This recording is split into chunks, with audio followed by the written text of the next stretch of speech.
नमस्कार मंडळी, श्री स्वामी समर्थ. मी संध्या. माझ्या चॅनलमध्ये तुम्हा सर्वांचं खूप खूप मनापासून स्वागत करते. बघा, 18 ऑक्टोबर 2025 या दिवशी आहे धनत्रयोदशी, ज्यालाच धनतेरससुद्धा म्हणतात. तर या दिवशी भगवान धन्वंतरीचे पूजन कसे करायचे असते, धनत्रयोदशीची पूजा आपल्याला कशी करायची आहे, याच विषयी माहिती आज आपण या व्हिडिओमध्ये पाहणार आहोत. त्यामुळे व्हिडिओ अगदी शेवटपर्यंत पहा आणि जर तुम्ही माझ्या चॅनलवरती नवीन असाल तर चॅनलला सबस्क्राईब करा.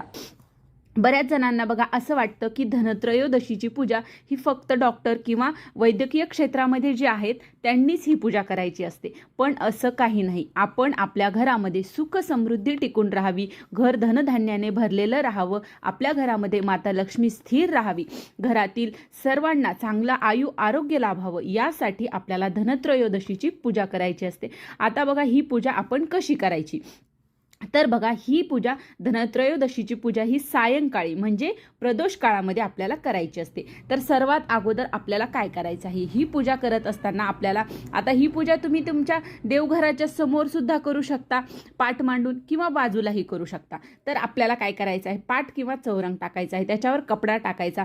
सर्वात अगोदर आपल्याला दिवा लावून घ्यायचा. जर तुमच्याकडे धन्वंतरी देवाची जर फोटो असेल किंवा धन्वंतरीची मूर्ती असेल तर तुम्ही ती सुद्धा तिथे मांडून त्याची पूजा करू शकता. त्याचबरोबर आपल्याला या पूजेमध्ये भगवान विष्णू, माता लक्ष्मी यांचा एकत्रित फोटो असतो.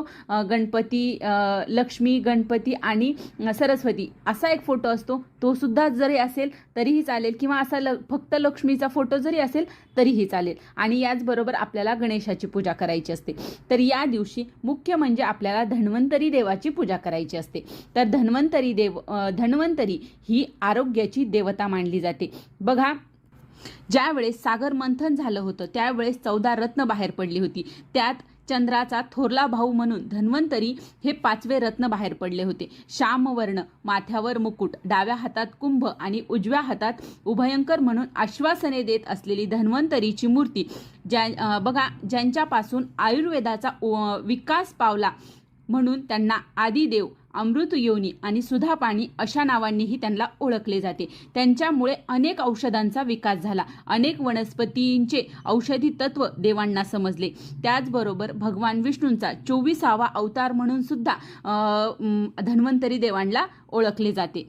तर याच धन्वंतरी देवाची आपल्याला या दिवशी मुख्य म्हणजे विशेष म्हणजे त्यांची पूजा करायची असते. तर आपल्याला सर्वात अगोदर आपल्याला कलश स्थापन करून घ्यायचा आहे. आता कलश कसा स्थापन करायचा हे आपल्या सर्वांना माहिती आहे, मी थोडक्यात सांगते. अगोदर आपल्याला खाली तांदळाची रास टाकायची आहे, तुम्ही प्लेटमध्ये सुद्धा ठेवू शकता. त्याच्यावर तांब्या ठेवायचा, तांब्याच्या 5ही बाजूला रेषा ओढून घ्यायच्या, स्वस्तिक काढायचं. त्याच्या गळ्याला आपल्याला कलावा किंवा दोरी बांधून घ्यायची. त्याच्यावर 5 विड्याची किंवा आंब्याची पानं ठेवायची. त्यामध्ये 1 सुपारी आणि 1 रुपयाचं नाणं टाकायचं. हळद, कुंकू, अक्षदा, फूल टाकायचं. त्याच्यानंतर त्याच्यावर नारळ ठेवायचा आहे. श्रीफळ ठेवताना शेंडी आहे ती आपल्याला वर आली पाहिजे. अशा प्रकारे आपण मंगल कलशाची स्थापना करून घ्यायची आहे.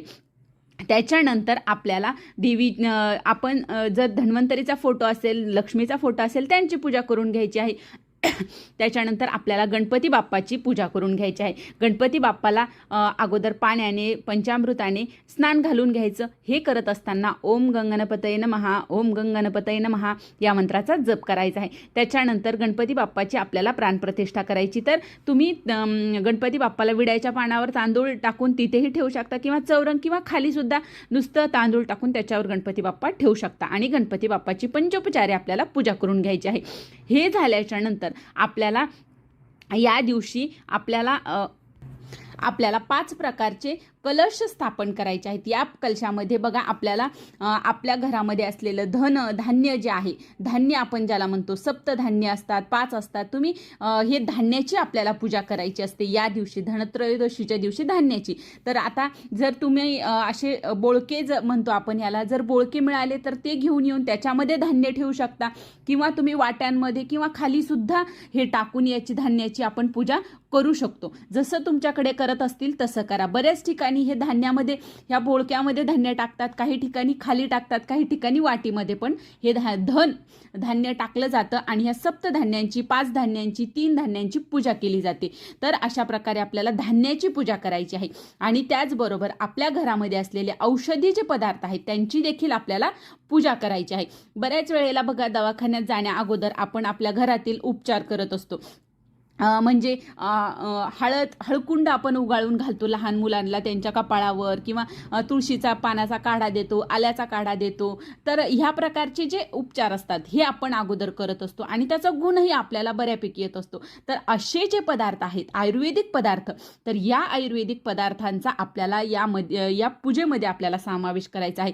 जसं आता हळकुंड आहे, तुळशीचा पाला आहे, कोरफड आहे, जे कुठल्या आपल्या घरामध्ये औषधी वनस्पती असतील त्या ठेवून आपल्याला त्यांची सुद्धा पूजा करायची आहे.